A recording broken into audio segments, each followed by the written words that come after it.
안녕하세요. 금요사건 파일 디바제시카입니다. 2018년 7월 22일, 그날 A씨는 아버지의 생신을 맞아 충청북도 청주의 백숙집을 찾게 됩니다. 이 식당은요, TV에서도 몇 번이나 맛집으로 소개된 곳이었어요. 유명한 곳이요. 그래서 혹여 자리가 없을까 싶어 미리 예약까지 해둔 상태였죠. 그렇게 저녁 6시 반쯤 백숙집에 도착을 합니다. 그런데 가서 보니까 분위기가 좀 어수선해요. 주차장에 경찰차가 여러 대 서 있더라고요. 무슨 일이 생겼나? 지금 부모님까지 이렇게 모시고 온 상황에서 불필요한 위험은 당연히 피하고 싶죠. 그래서 상황을 좀 파악하기 위해 A씨가 가게로 가서 종업원에게 묻게 됩니다. 무슨 일 있냐고요. 이때 직원은 대수롭지 않다는 듯 대답해요. 별일 아니니까 신경 쓰지 마세요. 식사 가능하니까 이쪽에 앉으시고요. 그런데 같은 시각, 가게 뒤쪽에서는 또 다른 손님 B씨가 기이한 일을 겪게 됩니다. 우연히 화장실을 가려다가 뒷마당에서 피를 흘리며 쓰러진 남성을 발견한 겁니다. 손님이 깜짝 놀라서 종업원을 막 불렀죠. 저기 누가 쓰러져 있어요. 신고해야 되는 거 아니에요? 근데 이번에도 종업원이 넘겨가요. 괜찮대요.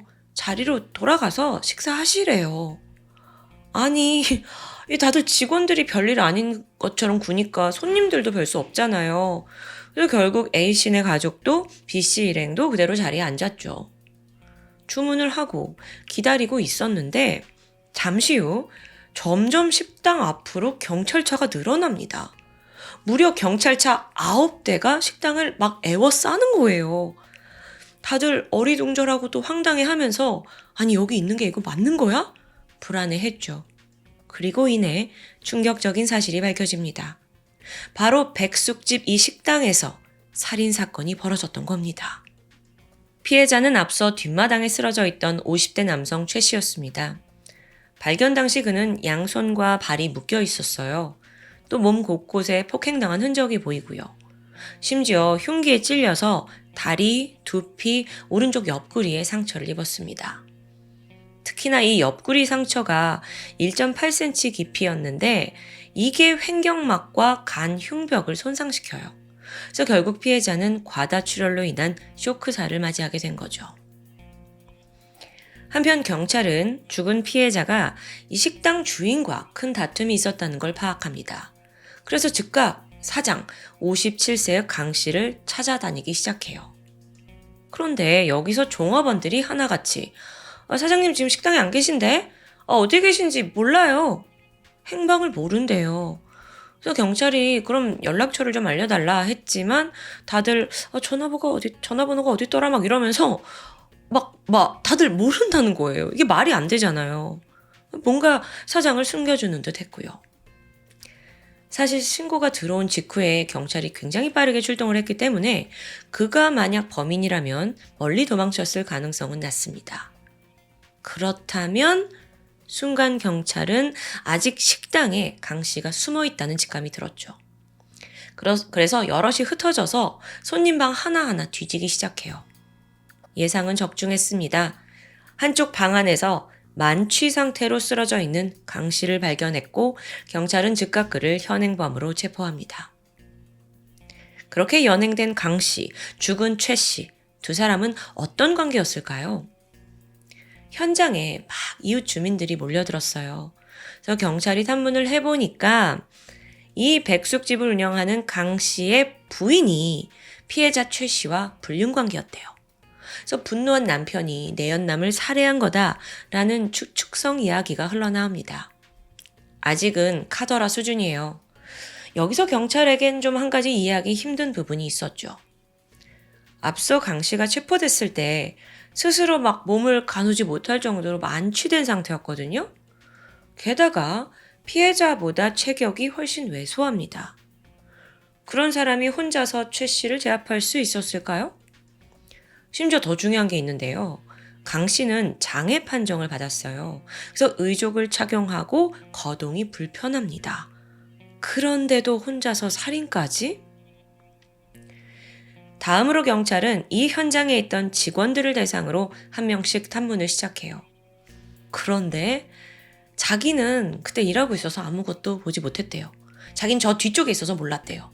막 모르쇠로 일관하면서 수사에 굉장히 비협조적이에요. 그나마 이 중에 강 씨의 조카이자 식당의 주방장으로 일하던 윤 씨가 말을 해줍니다. 저희 삼촌의 단독 범행입니다. 단독 범행. 이 한마디뿐이었어요. 과연 이들은 뭘 숨기고 있는 걸까요? 현장을 둘러보던 경찰의 눈에 들어온 건 뒷마당 CCTV였습니다. 저기에 분명 모든 게 찍혀 있을 거예요. 그런데 카메라는 부서져 있었고 그 안에 데이터까지 말끔히 삭제되어 있더라고요. 하필이면 사건이 발생한 그때 CCTV가 고장날 확률 매우 낮죠. 이거 누가 의도적으로 파손한 거예요. 그래서 경찰이 CCTV를 회수해서 복원을 의뢰합니다. 그러는 사이 죽은 최 씨의 핸드폰에서 녹음 파일이 하나 발견돼요.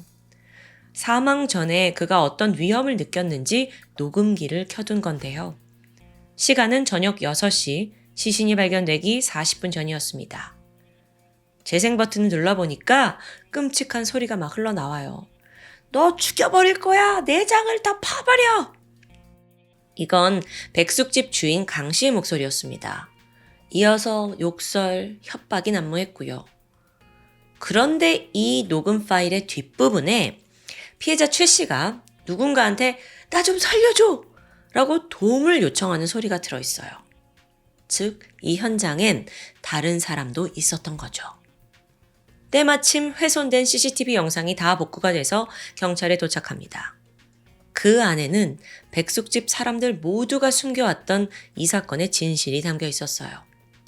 그 이야기에 앞서 우리는 강 씨와 최 씨의 관계에 대해 더 자세히 알아볼 필요가 있습니다. 네, 주민들의 말대로 강 씨의 아내와 죽은 최 씨는 불륜관계였습니다. 두 사람이 한 6개월 동안 만났는데 그 사이 놀라울 정도로 뻔뻔했더라고요. 무슨 말이냐면 강 씨 아내가 그냥 남편을 떠나요. 그리고 최 씨와 동거를 시작합니다. 근데 그 동거 비용을 그간 남편 통장에서 가져다 썼더라고요. 3억 5천만 원을 빼돌렸고요. 6천만 원 상당의 카드빚, 대출금 다 남편 명의였습니다. 그렇게 6개월을 살았는데 어느덧 최 씨와의 관계가 틀어져 버린 거예요. 그러자 아내는 다시 남편 강 씨에게 돌아왔죠. 그러니까 이번에도 일방적으로 내연남 최 씨와의 관계를 그냥 끝내버린 겁니다. 그러니까 최 씨가 왜 이러냐 하면서 계속 연락을 한 거예요. 하지만 그러니까 강 씨 아내는 이미 마음이 돌아선 후였고요. 안절부절해 하던 최 씨가 결국 백숙집으로 전화를 걸어요. 남편이 받으니까 네가 내 여자 숨기고 있는 거 아니냐라고 소리를 칩니다. 당장 찾으러 가겠다라고 으름장을 놨고요. 이게 한두 번이 아니었어요. 며칠간 전화가 이어졌죠. 생각을 좀 해보면 아내는 집으로 돌아온 건데 내연남이 지금 더 야단인 거예요. 남편은 더 이상 분노를 억누를 수 없었습니다. 불륜도 이제 모자라서 막대한 재산 피해도 입었는데 이젠 내연남이 식당까지 찾아와서 횡포를 해? 인내심이 점점 바닥나고 있었죠. 사건 당일 또다시 최 씨에게 전화가 왔고 당장 그 여자를 내놓지 않으면 무슨 일이 일어날지 모른다 라는 협박을 합니다. 그러자 참고 참던 강 씨도 소리를 질렀죠. 너 내 식당에 오기만 해봐. 내가 보자마자 죽여버릴 거야. 전화를 끊고 나서 그는 막 화가 났어요. 그래서 이걸 삭히기 위해 소주 3병을 연거푸 들이마셨죠. 단시간에 술이 빠르게 취한 거예요. 근데 강 씨가 주방으로 가더니 8cm짜리 닭 손질용 칼을 챙겼습니다. 그러니까 백숙집이니까 닭 손질용 칼이 있잖아요. 그게 아주 큰 건 아니었는데 그거를 이제 챙겨가지고 가지고 있는데 잠시 후 최 씨가 진짜 식당에 도착한 겁니다. 일단 사장 강 씨는 손님들 있으니까 뒷마당 가서 얘기하자라고 데려갔고 대화를 하려는 듯 분위기를 조성했어요. 그런데 이때 조카이자 주방장 윤 씨가 슬그머니 나타납니다. 이거 딱 보니까 지금 상대는 2명이에요. 최 씨가 당황을 해서 안 되겠다. 도주를 시도하는데 바로 조카가 그를 붙잡았고 이어 2 사람이 합심해서 최 씨를 마구 폭행했죠. 그러다 필사적으로 최 씨가 빠져나오는데 성공해요. 아니 그런데 이번에는요. 이 식당에서 일하던 여자 종업원 2명이 그를 쫓아오더니 낚아챕니다. 최 씨가 다시 뒷마당으로 끌려갔어요. 이번엔 4사람이 다 같이 더 심하게 폭행을 가했죠. 당시 여자 직원들은 그 식당에서 쓰는 플라스틱 대형 통 같은 거 있잖아요. 반찬 넣어놓는. 그런 통으로 최 씨를 마구잡이로 가격합니다. 남편 강 씨는 옆에 있는 벽돌을 집어서 내리쳤고 조카 윤 씨는 피해자 위에 올라타서 손발을 결박했고요. 이렇게 4명이 덤벼드니까 최 씨는 옴짝달싹 할 수가 없어요. 그런데 이때 강 씨가 품에서 무언가를 꺼냈습니다. 아까 챙긴 칼이었죠. 그는 지난날의 분노를 쏟아내듯 망설임 없이 그를 공격했습니다. 잠시 후 4사람은 모두 이성을 찾고 모두 제자리로 돌아갑니다. 최 씨는 칼에 찔린 후에도 뒷마당에 그대로 쓰러진 채 약 40분간 방치되었어요. 범인 중 그 누구도 최 씨를 구하려 하지 않았죠. 그러다 잠시 후에 사장 강 씨가 잠깐 다가오더니 그에게 담배를 하나 물려줍니다. 또 동시에 CCTV도 망가뜨렸고요. 최 씨는 이후 그 뒷마당에서 그렇게 죽어갔고요. 과다출혈로. 반면 범인들은 아무 일도 없다는 듯 그냥 백숙집에서 저녁 장사를 이어나갔던 거예요. 그런데 운명의 장난이었을까요? 그 숨이 끊어져가는 최 씨를 발견한 게 누군 줄 아세요?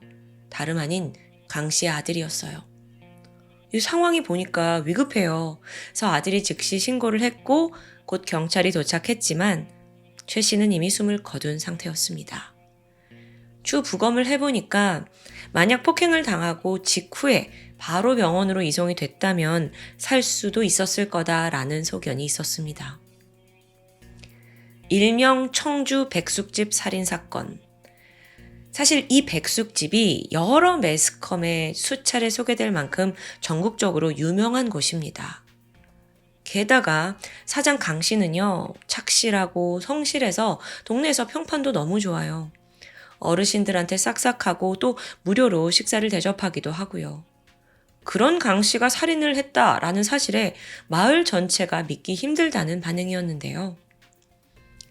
반면 이 사건을 이제 조사하는 수사팀은요, 범행을 도운 조카 윤 씨, 그리고 그 여자 종업원들의 태도에 기함했습니다. 생각해보면 주범 강 씨에게는 분명한 원한이 있어요.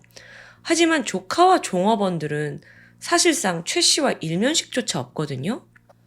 또 CCTV를 확인해보면 강 씨가 이들한테 재폭행해라 라고 지시하는 모습 전혀 찾을 수 없습니다.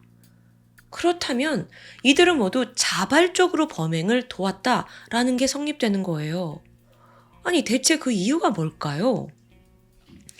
여기에 대해 전문가들은 끈끈한 공동체 의식에서 비롯된 동조 현상이다 라고 분석을 했어요. 보니까 평소에 사장 강 씨가 직원들한테 아주 친절했다고 합니다. 일이 없는 날에도 직원들한테 후하게 식사를 대접했고 또 이제 집이 먼 직원들이 있잖아요. 직접 출퇴근을 도와주기도 했죠. 그러다 보니 직원들은 자연스럽게 사장을 신뢰하고 잘 따랐습니다. 또 조카 윤 씨의 경우에도 원래 강도상의 전과가 있어서 취업이 굉장히 어려웠어요. 근데 유일하게 도움의 손길을 내민 게 삼촌 강 씨였죠. 삼촌은 주방장 일을 그에게 가르쳤고 추후 조카에게 이 가게도 물려주려 했다고 합니다. 이런 보살핌 속에서 윤 씨도 식당에 대한 애정이 깊어졌고요. 그래서 정리해보면 강 씨 외에 윤 씨와 종업원들 이 모두는 가족처럼 가까웠던 사이였던 겁니다. 최근에 아내가 불륜을 저질러서 집을 나갔잖아요. 그래서 심신이 지친 강 씨를 지극정성으로 보살핀 것도 사실 이들이었어요. 근데 그러면서 자연스럽게 강 씨 부부한테 무슨 일이 있었는지도 상세하게 알게 된 거죠.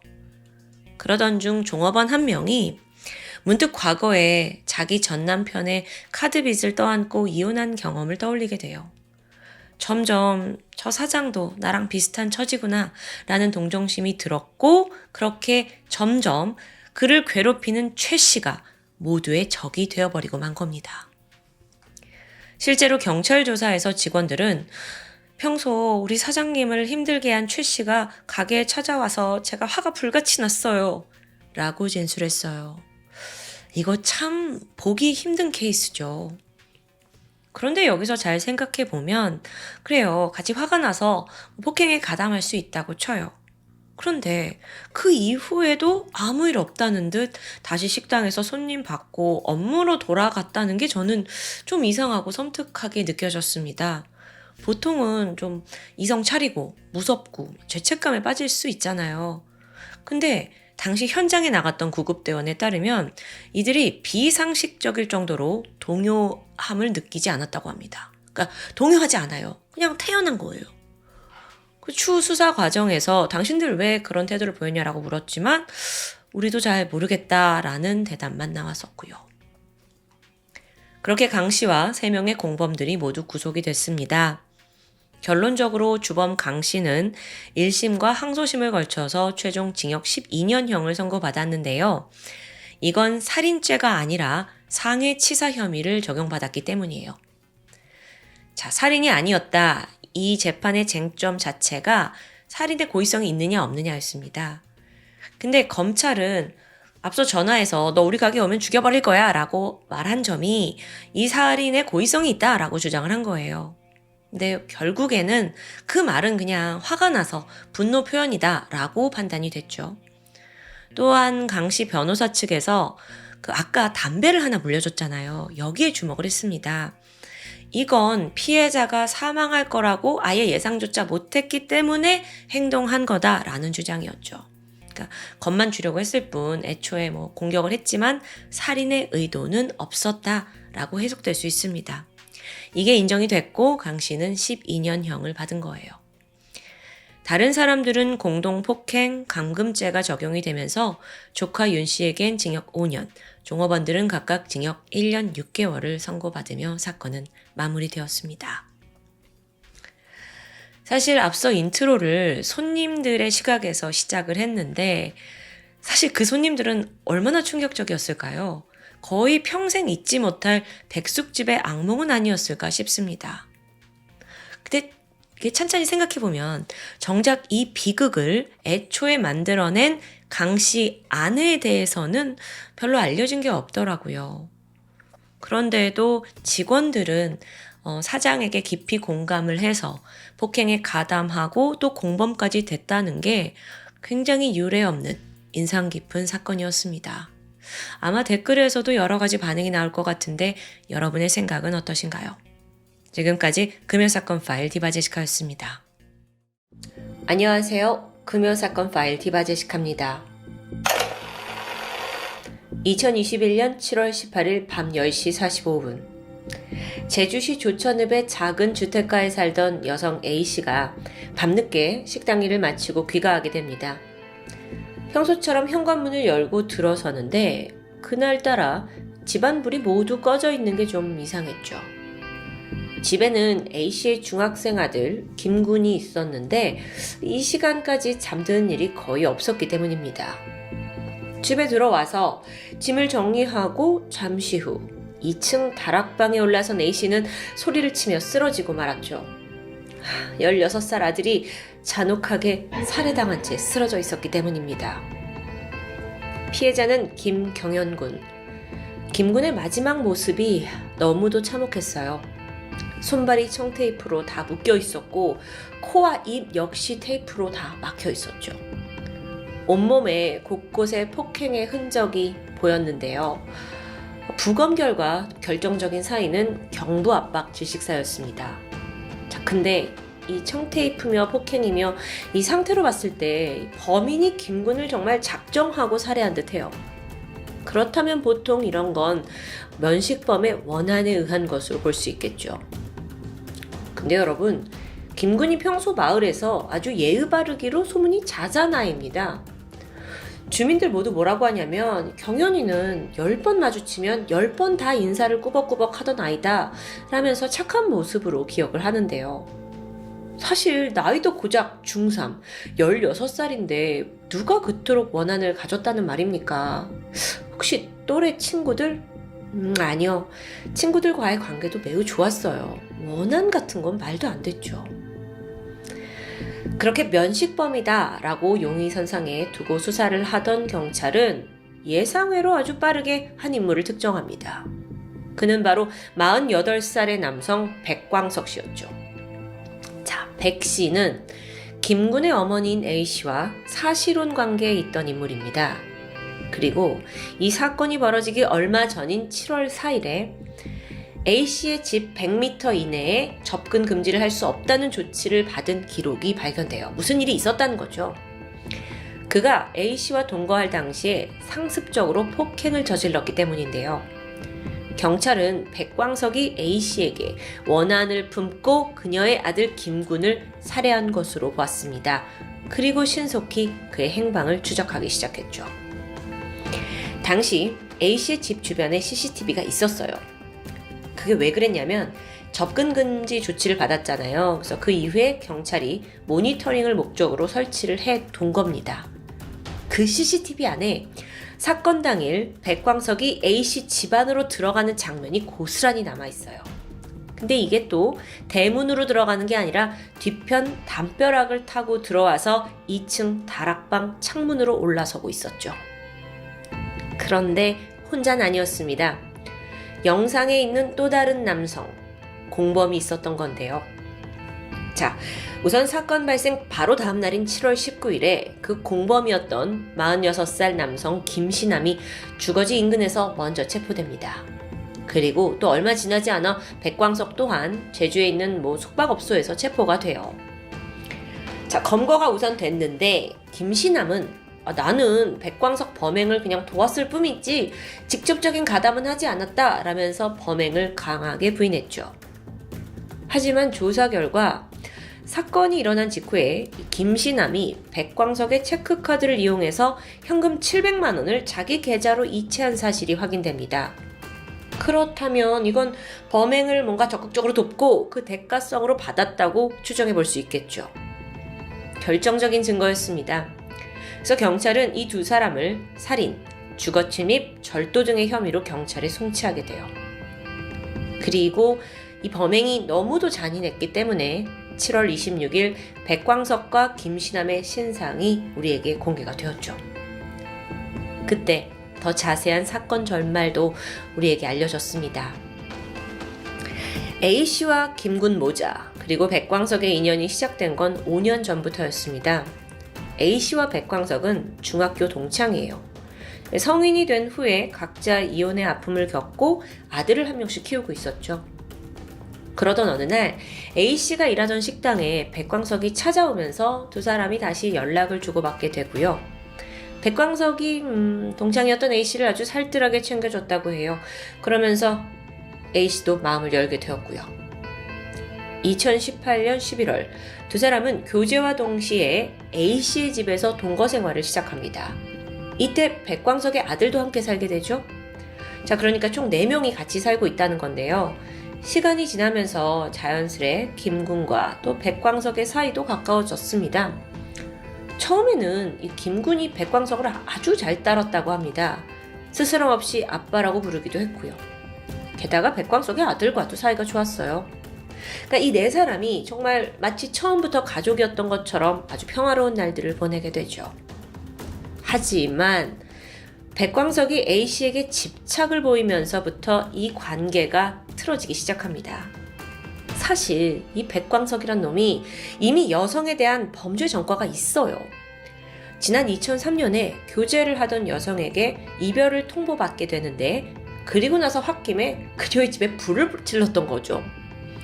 뿐만 아니라 2010년에는 그 같은 여성 있잖아요. 같은 여성을 또 한 번 찾아가서 폭행하고 살해 위협을 했고요. 이걸로 징역 2년을 선고받게 됩니다. 다 이제 징역을 살고 출소를 한 후에 정신을 차렸나 했는데 얼마 못 가서 또 다른 여성과 교제를 하던 중 또 한 번의 살인 미수와 협박으로 징역 6개월을 선고받은 전력이 있습니다. 아니나 다를까 백광석은 A씨에게도 본색을 드러냈어요. 그게 폭력까지 이어졌고 날이 갈수록 정도가 심해집니다. 왜 때리냐? 왜 너 연락이 잘 안 되냐? 때리고. 귀가 시간이 너무 늦은 거 아니냐 때리고 이런 일상이 반복되는 겁니다. A씨는 견디기 힘들어했고요. 그 모습을 보고 있는 아들의 마음은 어땠을까요? 김군이 결코 가만히 있었을 리가 없죠. 김군이 당연히 엄마를 보호했고 또 백광석에게 이러지 말라 라면서 맞서게 됩니다. 자, 그러자 백광석의 폭력이 김군에게까지 이어져요. 지난 2021년 5월 결국 A씨는 백광석과의 별거를 선택했습니다. 하지만 상황은 나아지지 않았죠. 백광석은 A씨에게 앙심을 품고는 보복 범죄를 일으키는데요. 한밤중에 집에 침입을 해서 A씨의 목을 졸랐어요. 그게 불과 사건 16일 전의 일입니다. 무서워서 어떻게 살아요? 심지어 이 집에 설치되어 있던 LPG 가스관을 절단해가지고요. 이 가스를 못 쓰게 하려는 게 아니라 가스가 새어나와서 이 모자에 살해를 시도한 게 드러나게 되죠. 정말 A씨는 그 전에도 목숨의 위협을 받았던 겁니다. 그래서 아들의 조언에 따라 경찰에 신변 보호를 요청했던 거고요. 이때 경찰이 내린 처분은 집 반경 100m 이내 접근 금지, 그리고 전기 통신을 이용한 접근 금지였어요. 연락도 하지 말라는 거예요. 그리고 나서 A씨 집 인근에 CCTV 설치됐죠? 그리고 경찰은 순찰을 강화하겠다고 밝혔습니다. 하지만 이 CCTV는 실시간 모니터링이 가능한 게 아니에요. 그냥 녹화용이에요. 그러니까 만약에 그 순간 어떤 일이 발생을 해도 그걸 발생한 후에야 상황을 알게 되는 그냥 확인용일 뿐이라는 거죠. 게다가 A씨와 김군은 그 신변 보호 대상자에게 제공이 되는 스마트워치도 받지 못했습니다. 왜 받지 못했냐? 당시 경찰서에 남은 재고가 없었대요. 대신에 경찰은 A씨의 전화번호를 시스템에 등록을 해서 이 번호로 신고가 들어오면 즉각 우리가 긴급으로 대응을 하겠다라는 대안을 내놓게 되죠. 좀 안일한 조치라고 보여지죠. 결국 그게 비극을 막지 못했던 거고요. 한편 접근 금지를 받은 백광석은 분노가 점점 더 커져갑니다. 감히 네가 나를? 그리고 그 대상은 A씨를 넘어서 아들 김군에게까지 확대돼요. 그러면서 뭐라고 생각을 하냐면 내가 A씨한테 가장 소중한 걸 빼앗아야겠구나 라는 생각까지 미치는데요. 살해를 계획하게 되죠. 그리고 그 과정에서 도움을 요청한 사람이 바로 공범 김신남이었습니다. 김신남, 이 사람은 성범죄를 포함해서 약 10건의 전과를 가지고 있는 인물이에요. 당시에는 유흥주점을 운영하고 있었고요. 그가 백광석에게 약 500만 원 정도 갚아야 될 빚이 있었는데 백광석이 이걸 빌미로 자기 범행을 도와달라고 요청했던 겁니다.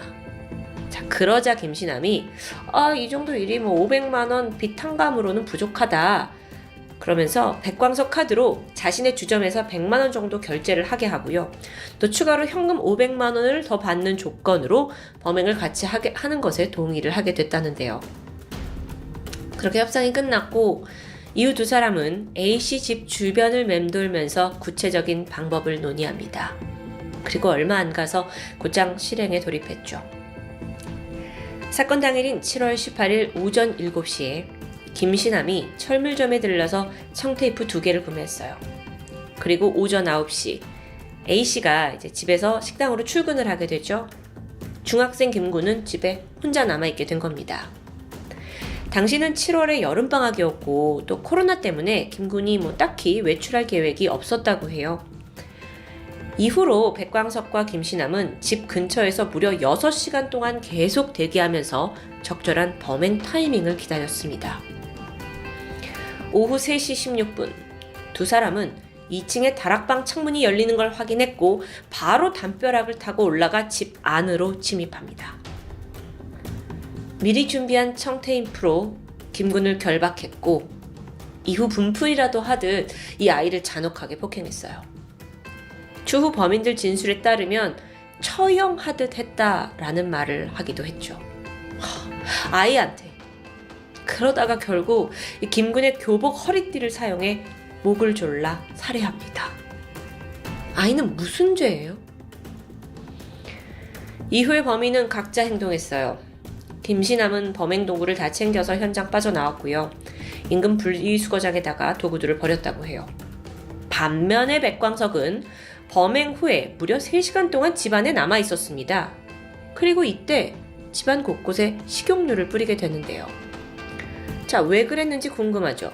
그래서 추 경찰 조사에서 물어보니까 자살 시도를 하려다가 내가 포기했다라고 진술하지만 범죄 전문가의 의견은 다릅니다. 만약에 자살을 마음먹었다면 사실 3시간 동안 진작 하고도 남았을 시간이죠. 그럼 전문가는 어떻게 보느냐? 어쩌면 백광석이 이 집에 남아서 A씨가 퇴근하기를 기다렸을 거라는 추측이에요. A씨도 살해하고 나서 집에 불을 지르려는 계획 아니었을까요? 끔찍해요. 그러다 이제 시간이 좀 지나면서 결국 도주하는 쪽으로 마음을 바꿔서 빠져나온 것으로 보이죠. 피해자 김군, 한창 사춘기인 중학교 3학년 어린 학생입니다. 그럼에도 어머니를 지키고 안심시킬 줄 아는 성숙한 아이였다고 하는데 백광석은요, 정말 이게 그냥 A씨에 대한 앙심 하나로 어린 아이의 목숨을 빼앗았던 겁니다. 자, 백광석은 여기에 대해 뭐라고 하냐면 그건 계획범죄가 아니었다 라고 주장을 해요. 왜 이렇게 뻔한 거짓말을 하세요? CCTV에 다 찍혀 있잖아요. 주변 맴돌았던 거. 사건 전날에 그리고 전전날에도 A씨 집 앞을 계속 서성이는 게 담겨 있어요. 100m 이내 접근 금지 있었죠. 근데 어떻게 이렇게 대놓고 다닐 수 있는지 정말 황당하기만 한데요. 심지어 A씨와 김군이 외출을 하고 이제 들어오게 되는데 들어오자마자 골목에서 슬그머니 모습을 드러냅니다. 정말 이게 너무 소름 끼쳐요. 이 사건 많은 분들이 모르셨을 수도 있는데 알게 되면 정말 너무도 분노할 수밖에 없는 사건이죠. 그러면서 경찰의 다소 미흡한 대응도 도마 위에 올랐는데요. 동종 전과자, 그러니까 여성을 그전에도 폭행하고 살인미수한 게 있었잖아요. 동종 전과자가 같은 범행을 되풀이하고 있는데도 경찰이 이렇게 안일하게 대응한 것에 화가 날 수밖에 없습니다. 접근 금지 처분을 받고도 집안에 버젓이 들어왔는데 처분이 무슨 소용이냐고요.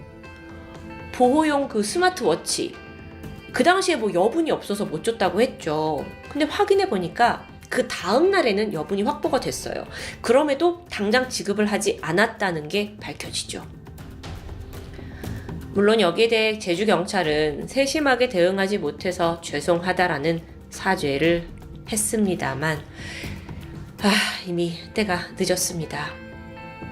그런데요, 후에 경찰 관계자가 내놓은 변명이 사실 좀 더 어이없습니다.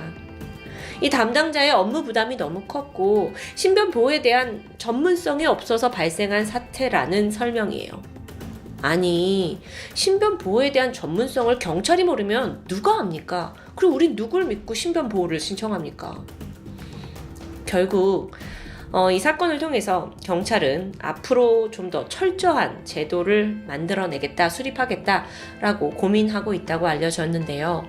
하지만 정말로 실질적인 이 시민을 보호할 수 있는 또는 범죄를 예방할 수 있는 어떤 대책이 나올지 여전히 불안한 것도 사실입니다. 일각에서는 단순히 피해자를 가해자로부터 숨기는 게 적당한 대책이 될 수는 없다고 말해요. 오히려 그렇게 되면 가해자는 막 활개치고 다니는데 피해자는 직장도 못 가요, 학교도 그만둬요, 막 숨어 지내는 게 이 현실이잖아요. 따라서 피해자를 보호하는 것만큼이나 가해자를 적극적으로 제재하는 것도 필요하다고 보입니다. 다시 사건으로 돌아와서 백광석과 김신남은 결심 공판에서 사형을 구형받았습니다. 하지만 2021년 12월에 열린 2심에서 각각 징역 30년, 징역 27년을 선고받게 되죠. 이렇게 된 사유에는 어이없게도 김군이 중학생이고 덩치가 건장하며 살해 방식이 비교적 잔혹하지 않다라는 이유였다고 하는데요. 글쎄요. 여기에 대해 검찰 측이 형량이 너무 가볍다면서 항소장을 제출했고 다시 한번 사형을 줘야 한다고 주장을 했지만 2022년 7월 두 사람은 원심을 확정받고 현재 복역 중에 있습니다. 한편 인생의 가장 소중한 아들을 잃은 A씨는 얼마 전 인터뷰를 통해서 백광석은 나중에 출소를 하고서라도 다시 자기를 찾아와 죽일 사람이라고 두려움을 호소했습니다. 문제는 아직까진 그런 A씨를 지켜줄 방법이 없다는 거죠. 여러분, 이 사건이 지금으로부터 불과 1년 반 전에 발생했다는 게 더 놀라울 따름인데요. 부디 같은 비극이 되풀이되지 않기를 바라면서 강력한 제도가 만들어지길, 그리고 허망한 죽음을 맞이한 김군의 명복을 빌겠습니다. 지금까지 금요사건 파일 디바제시카였습니다.